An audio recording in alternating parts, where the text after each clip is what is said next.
और ठाकुरगंज विधानसभा की, और मैं फाउंडर हूं नियाज मल्टी स्पेशलिटी हॉस्पिटल ठाकुरगंज का।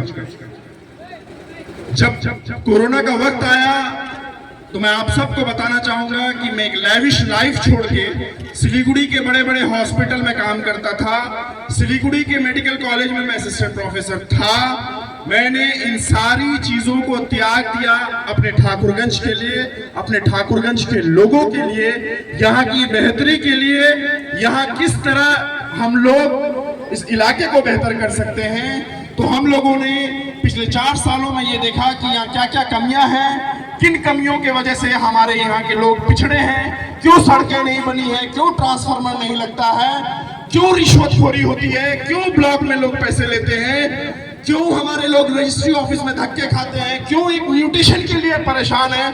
लेकिन आपको मैं बता दूं, न म्यूटेशन में मुझे दिक्कत होता है, लेकिन आपको मैं समझा रहा हूं कि अगर हम निकले हैं, ये जागरूकता लहरी निकली है, तो आप सब के लिए निकली है, आप सबको जगाने के लिए निकली है कि आने वाले वक्त में हमें परवाह है। हमारे ठाकुरगंज विधानसभा की जो टीम है वो आप दही बात वालों के साथ है, आप चांदनी चौक वालों के साथ है, आप दीगल बैंक वालों के साथ हैं। अगर किसी तरह का कोई रिश्वत मांगता है, आपके काम को रोका जाता है, जिसके लिए आपसे जगह जगह अगर पैसा मांगा जाता है, तो आप हमारे नंबर को याद करें, नंबर हमारी टीम से ले लें। लेने के बाद अगर कोई भी अधिकारी, किसी तरह का भी कोई इंसान, बड़ा से बड़ा या छोटा से छोटा, गाड़ी पीछे ले जाइए, नहीं जाएगा, गाड़ी को पीछे ले जाइए, सारी गाड़ी वहां से रिवर्स होगी, सारी गाड़ी ब्लॉक होगी, आप जाइए पीछे, पीछे जाइए, इतना जल्दी नहीं है हम लोग को। कहाँ है ट्रैफिक टीम, संभाल क्यों नहीं रहे आप लोग? ट्रैफिक टीम सब गाड़ी आगे निकलवाइए ना, वहां से बैक कीजिए, ब्लॉक हो गया है। तो मैं आपको बताता चलूं कि करप्शन के अगेंस्ट हम लोग हैं, करप्शन की लड़ाई लड़ना है, और मैं अकेले लड़ नहीं सकता। आपको हमारे कांधे मजबूत करने होंगे। अगर आप ये सोच रहे हैं कि मेरे को कोई जरूरत है, मुझे कुछ चाहिए, लेकिन मैं आपको बता दूं कि पिछले 3 महीनों में ये संस्था मैं अकेला ही चला था जानिबे मंजिल, मगर लोग आते गए और कारवां बनता गया, बनता गया, बनता गया। इन 3 महीनों में ऊपर वाला गवाह है कि कितने सारे काम हम लोगों ने मुफ्त में करा के दिए। हमारी टीम, हमारे लोग आपसे किसी तरह का रिश्वत नहीं लेंगे न काम करने के लिए। लेकिन अगर आपसे किसी तरह का कोई अधिकारी, ब्लॉक अंचल अधिकारी, वहां के कर्मचारी, अगर किसी तरह का आपसे दिक्कत देता है कि आपको एक जमीन म्यूटेशन करने के लिए, या इलेक्ट्रिसिटी डिपार्टमेंट का यहाँ से मुझे बहुत सारा फोन आया, तो मैंने कहा एक बार हम आ जाएं, उसके बाद यहाँ महफिल मशवरा करेंगे।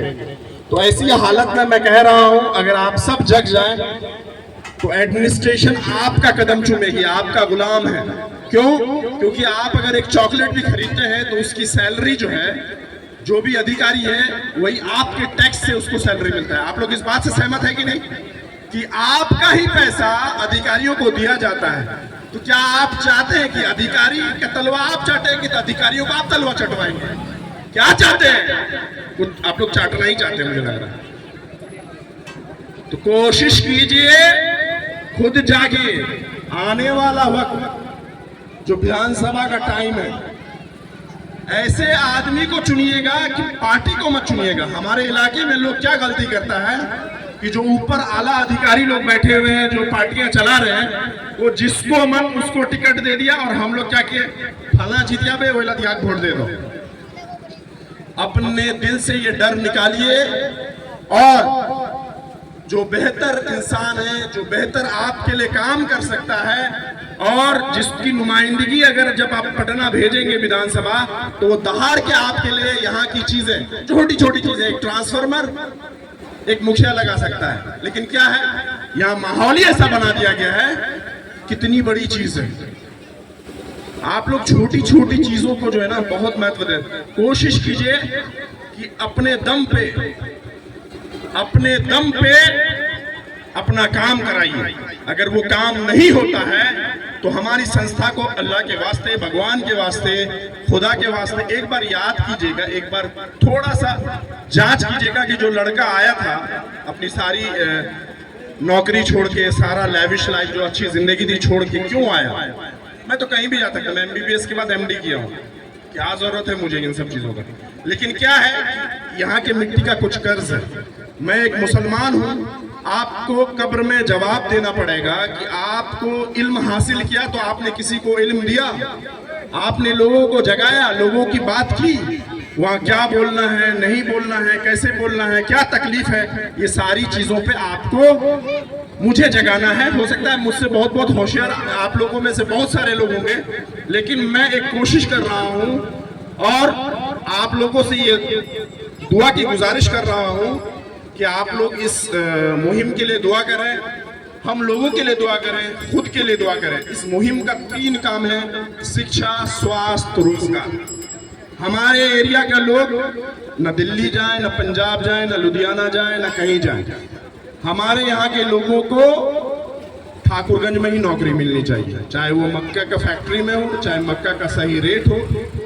आने वाले टाइम में हम लोगों ने इस फैक्ट्रीज में बात की है, आप लोगों को बेहतर रेट, डायरेक्ट सारा चीज मिलने की संभावना है। तो आप लोग जो है साथ जोड़ें, साथ दें। मैं आपसे वादा करता हूं कि अगर आने वाला वक्त बेहतर हुआ तो आप सबके लिए हम लोग पीछे नहीं हटेंगे।